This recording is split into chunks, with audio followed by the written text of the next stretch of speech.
નમસ્કાર, YNN ન્યૂઝમાં આપનું સ્વાગત છે। સમાચારમાં વાત કરીએ તો વડોદરાના તરસાલી વિસ્તારમાં બે કાર વચ્ચે અકસ્માત સર્જાયો હતો। મોતીનગર સોસાયટી સામે મોડી રાત્રે આ અકસ્માતની ઘટના બની હતી। પાછળથી આવતી કારના ચાલક પર નશાની હાલતમાં હોવાનો આક્ષેપ લગાવવામાં આવી રહ્યો છે।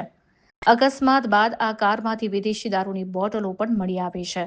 આ સાથે જ બિયરના ટીન પણ કારની અંદરથી મળી આવ્યા હોવાનું સામે આવ્યું છે। આ અકસ્માતમાં બંને વાહનોને ભારે નુકસાન પહોંચ્યું હતું। આ અકસ્માતને લઈને સ્થાનિક લોકોના ટોળા ઘટના સ્થળ પર એકત્રિત થઈ ગયા હતા।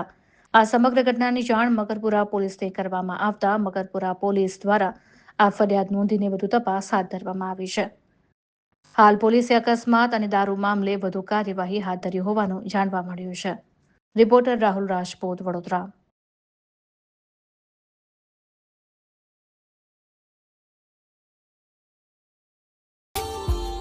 Subscribe now and press the bell icon. Never miss an update.